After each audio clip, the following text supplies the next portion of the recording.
My name is Rag Reynolds and welcome back to Medium Rare, and today we have three main stories to speak about. But before we get into any of those, I want to encourage you to check out my Twitter, check out my Instagram, and if you feel like supporting the channel, check out my Patreon, because my videos do often get demonetized. Links to all of those things are in the description down below. And now, before we get into our first of our three proper stories, I do want to talk a little bit about something I saw on Twitter last night. I saw this story here from the Daily Mail, and this story's headline reads, "Anyone should be allowed to identify as black regardless of the colour of their skin or background, say university leaders." So now essentially what's going on here is that the Universities and Colleges Union in the UK has set out its stance in a report on the ongoing row about whether men should be able to self-identify as women and be treated as female regardless of their anatomy. Now this is one thing to talk about when you're talking about gender and talking about sex and trans rights and all the rest, but as you can see here, this has transitioned into something more, with the Daily Mail reporting that the UCU's position statement did not just stand by its support for self-identification of gender, but also insisted people can choose their own race, saying, "Our rules commit us to ending all forms of discrimination, bigotry and stereotyping.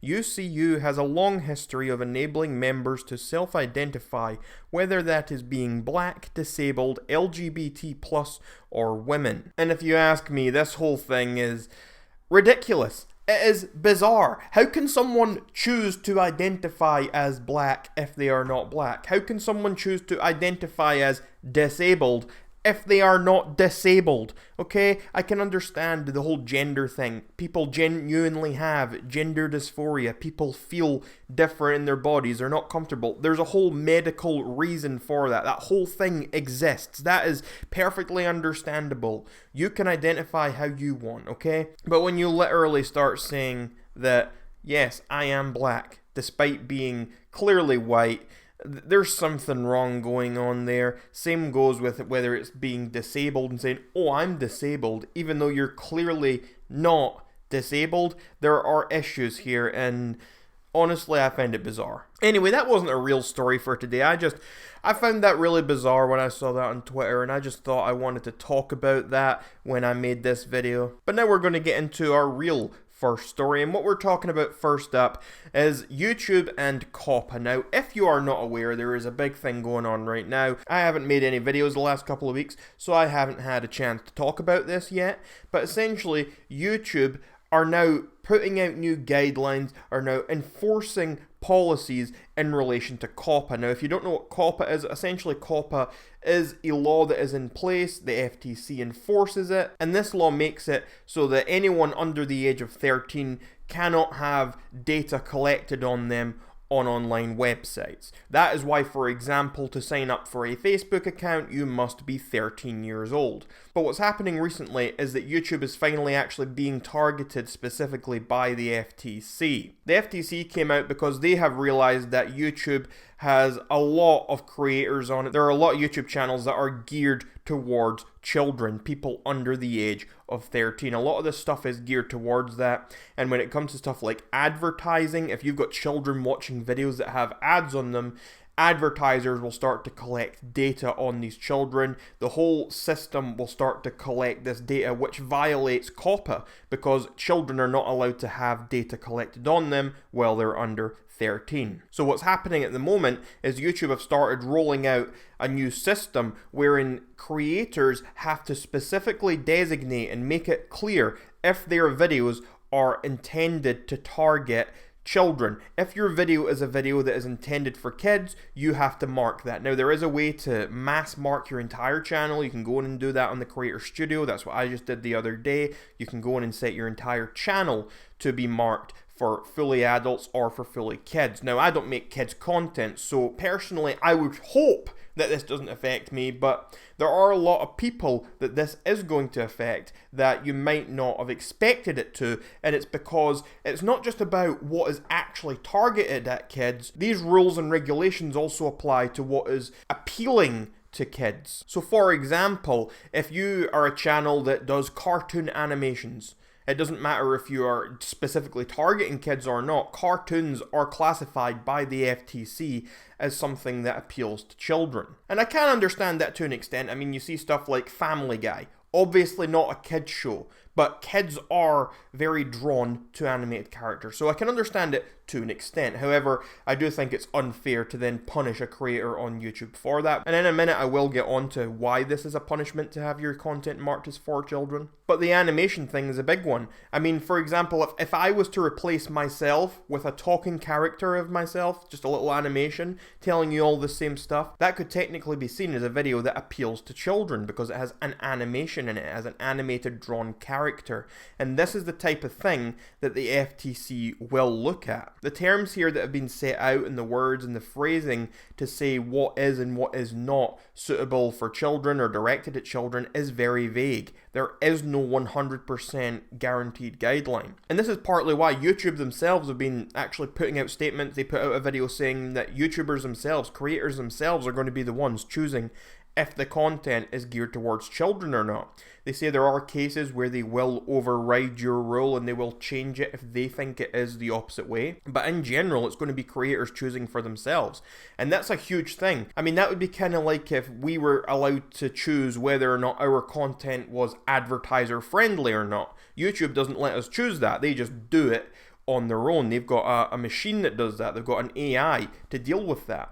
So it is quite shocking to see YouTube actually giving us the power to do it in the first place without them taking over in full. And now, I do think it's important to note that anyone who does not comply with Coppa faces up to $42,000 in fines for each individual video violation. And the FTC can also go after YouTube if YouTube is seen to not be taking action against this type of thing. That's why YouTube have come out with all these new policies. They've put these tools in place to cover themselves. But now it's down to the individual creators. Then these individual people and YouTube can be fined over $42,000 per video infringement. And obviously, this is a big deal. And now, as far as what happens if your channel or your video is set to made for kids, well, it's not very good.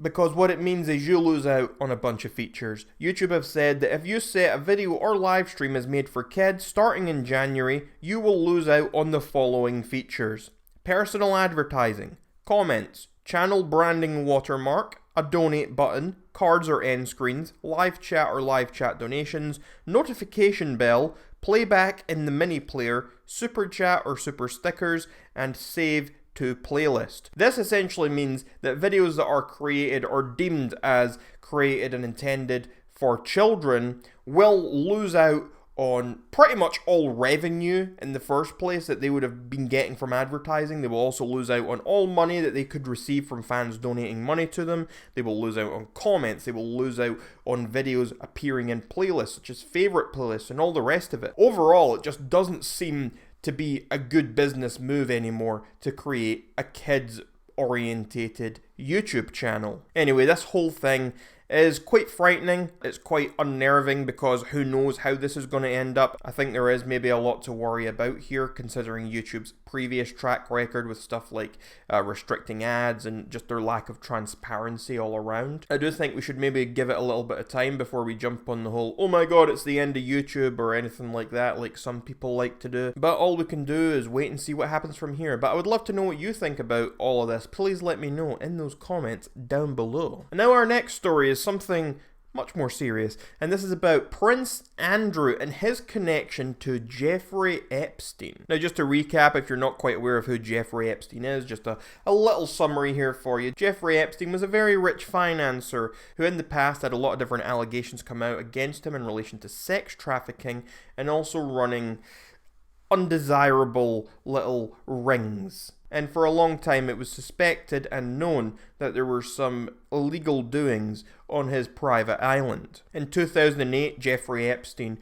was sentenced to 18 months in prison. But then just this year, in July 2019, Jeffrey Epstein resurfaced in the news. He was charged in July with further allegations of sex trafficking. He was due to face trial sometime next year. He pleaded not guilty to all charges, but was set to face 45 years in prison if he was found guilty. And And now what happened more recently with Jeffrey Epstein, we're not really going in here. There's this whole conspiracy, so to speak, because Jeffrey Epstein one day was on suicide watch.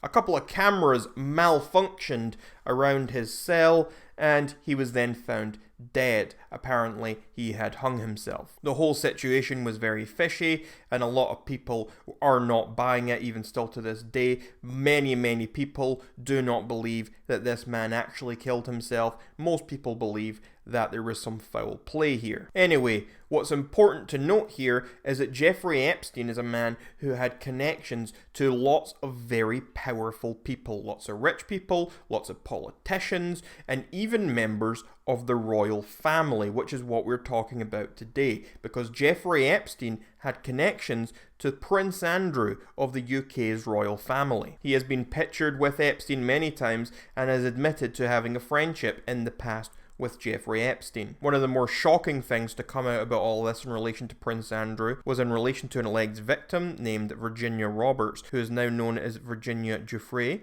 and she claimed in court papers in Florida that she was forced to have sex with the prince on 3 occasions in London, New York, and on a private Caribbean island owned by Epstein between 2001 and 2002, including when she was underage under Florida law. And of course, Prince Andrew has denied all of this, even going as far to say that he has no recollection of ever even meeting this woman. However, there is a photograph that has been circulating that shows Prince Andrew with this woman. And this photograph was taken in Ghislaine Maxwell's house, who was Jeffrey Epstein's girlfriend. So it does seem that there is proof that this picture was taken and that they did meet. So it seems that Prince Andrew was definitely lying about not meeting her. And now the big reason that Prince Andrew is in the news right now and I'm talking about him is he just did an interview on the BBC. He did an interview for an hour where he addressed the accusations. And this is an interview that was so controversial that his publicist has actually quit the role of being Prince Andrew's publicist because he believed that it was such a stupid and dangerous PR move and he couldn't stand by it, so Prince Andrew's publicist actually quit. And now before we even talk about what Prince Andrew said and what was gone over in this interview, the response to this interview has not been good. It is widely being considered a terrible showing for Prince Andrew. People do not think that he was portrayed well in this at all. He does not seem to have come off well in the slightest. People have been very upset still with Prince Andrew, especially after this interview, because he made it clear that he did not regret being friends with Jeffrey Epstein. He has not made any sort of apology for anything that's happened. He just kind of denied everything and said he had no real regrets. He said knowing Epstein had some seriously beneficial outcomes at a time when he had left a career in the Navy and begun one as a trade and industry special representative. The prince said, "The people that I met and the opportunities that I was given to learn, either by him or because of him, were actually very useful." Although the prince did say that it was wrong of him to visit and stay in Epstein's house in 2010 after the financier's conviction, but that he did not regret their entire friendship. During the interview, the prince was also asked directly about the allegations between him and Virginia Roberts. Now, the victim's allegations were very specific. She said that in 2001, she dined with him, she danced with him at a nightclub, she had sex with him in Ghislaine Maxwell's house. She also said that the prince had been profusely sweating during their encounter. But the prince responded to this saying that there was a problem with the story because he has a medical condition that meant he could not have been sweating. The prince said, "I didn't sweat at the time because I had suffered what I would describe as an overdose of adrenaline in the Falklands War when I was shot at, and it was almost impossible for me to sweat." Prince Andrew also revealed that he had investigated the possibility that the photo of him with the alleged victim was actually fake. One reason the prince gave was his attire. "I don't believe it's a picture of me in London because when I go out in London, I wear a suit and a tie," he said. He said that those clothes in that image looked more like his travelling clothes if he's going overseas. He says that nobody can prove whether or not that photograph has been doctored, but he doesn't recollect that the photograph was ever taken. He also said he did not believe the photograph was taken in the way that has been suggested because it shows the prince's hand on the woman's waist, and he said that he is not one to show public displays of affection. But something that's maybe important to note is that there are actually images of Prince Andrew and other occasions at parties and engaging in behaviours that he in this interview said that he does not normally engage in, such as public displays of affection, such as sweating, such as partying hard. These sort of things can be seen in images and in videos of the prince over the years. So to me personally, it does seem like he is lying. And I also just want to add in there with that when I watched this interview, I did watch it, I really did not feel comfortable with the way he was answering questions. To me, he seemed like he was lying through his teeth. Now, that obviously doesn't mean very much. That's just one man's opinion. I thought it seemed like he was lying. You might not think it seemed like he's lying. It doesn't really mean much. Just my opinion. Anyway, let me know what you think about all of this Prince Andrew stuff in those comments down below. And the final story we're talking about today is Gabbie Hanna. Now, Gabbie Hanna was a little bit trendy in the last couple of days because her former friend, YouTuber known as Jessie Smiles, uploaded a video called "We Need to Stop Gabbie Hanna." Now in this video, Jessie makes it clear that the reason she's making this video is due to a tweet that was put out by someone called Deanna, and in this tweet they had said, "I think a lot of people forget or don't know that Gabbie Hanna chose a rapist who admitted and wrote/signed a confession to the cops over her then best friend who was the victim, and she didn't just do it privately but publicly. That's always bothered me." And now this tweet actually managed to earn a response from Gabbie Hanna. Gabbie Hanna jumped into this girl's direct messages and she had an entire back and forth conversation about this entire situation with the girl. And Gabbie was essentially trying to clear her name and clear some things up. But Jessie Smiles in her video claims that Gabbie was just trying to manipulate the situation and that she was essentially just lying through her teeth. Now there was a lot to go through here. There were a lot of screenshots, a lot of DMs, a lot of stuff was talked about in Jessie's video, and I'm not going to go over every specific detail. I'm just going to tell you what was really important about this and what you really need to know. So the main story here was that in the past, Jessie Smiles was the victim of a sexual assault, and now this whole drama has come down to people believing and spreading around that Gabbie Hanna chose this alleged rapist over her best friend at the time, who was Jessie Smiles. Now I want to make it clear that at this time I have actually seen zero evidence of Gabbie Hanna actually taking this guy's side. I have heard lots of stories about things she has said. I've seen lots of stories back and forth in DMs. I've seen lots of screenshots, but I have not seen any concrete evidence to prove that Gabbie Hanna did or did not take this man's side. Now I do want to make it clear, I say this as someone who isn't really a fan of Gabbie Hanna. I really do not care about her at all. However, when you do look at these DMs and when you look at the entire situation, I would not be surprised if that is actually what happened. One of the most concerning things that Jessie actually says in her video, and that I do kind of believe that actually was said, was she said that there was a time where Gabbie Hanna was hanging out with the friends of the man who had violated her, and apparently this guy was also happening to be around this same group of friends at that same time. Jessie confronted Gabbie Hanna about this, and Gabbie's response was, "His friends didn't do you, they didn't do anything to you, why are you upset?" That sort of thing. She made it very clear that she wasn't there to hang out with this horrible man, she was there to hang about with the friends of this horrible man. And if what Jessie says about that is true, then yes, that is very concerning and just downright disgusting. Jessie also makes a point of saying that the reason she is now speaking about Gabbie Hanna and all this in her video is because of a recent situation between Gabbie Hanna and Trisha Paytas, where apparently Gabbie was very, very horrible to Trisha Paytas. And Jessie now believes it's important to show everyone that Gabbie Hanna isn't this nice person that she wants everyone to believe her to be, and that in fact she is actually quite malicious, she is nasty, and that she's not very nice at all. After all of this came out, Gabbie actually released some sort of statement on Twitter. It was like a two-part, and the first part was directly to Jessie, while the second part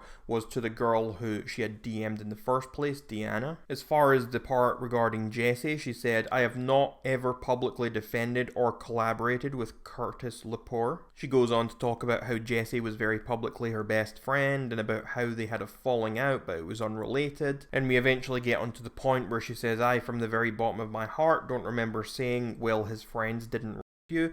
I don't know the context and what I would say that in. I don't know at what point in our friendship or fallout I would have said that, and I don't know the situation that it would come up in. However, I do know that I was a very aggressive, angry, and defensive person back then. I do know that I was combative and able to spray bullets from my mouth if I felt attacked or hurt. I do know that it was the mindset and retaliation and winning. And most of all, I do know that Jessie was and is hurt. Although I don't remember saying it, I can't fully in good conscience say that it was never said. And now to me, that is just a very concerning statement. I always think when someone says, well, I don't remember saying that, I can't be sure that I didn't say that, I always take that as them just saying, well, yeah, I probably said that, I just don't want to admit it. I tend to think that if you didn't think you had actually said it, you would just say, no, I didn't say that. To me, when people say, I don't remember saying that thing, it's just them trying to cover their backs in case something does pop up later that has proof of them saying that. I really hate it when people use that sort of speak in their sort of apologies or whatever it is that they're putting out there to the world. Anyway, other than that, another thing to point out that Jessie spoke about in her video, one of the big parts of the situation, was also that Jessie stopped making videos so much and she offered her editing services to Gabbie, and Gabbie made fun of her for offering to do that. Anyway, I think this whole situation is actually a bit of a mess. Anyway, I do think that a lot of Jessie's video is actually a lot of just petty drama. There are a few very serious accusations and very serious talking points in there that, if true, definitely show Gabbie Hanna as being not a very nice person or of having done some quite bad things. However, I do think that majority of her video is petty. I don't think that most of it really matters. It's just kind of regular old YouTube drama. Anyway, let me know what you think about all of this in those comments down below. And that's where I'm going to end today's video, so please let me know what you thought about any and all of the stories we talked about today in those comments down below, and make sure to check out my links in the description down below as well. And until next time, my name is Rag Reynolds, and this was Medium Rare.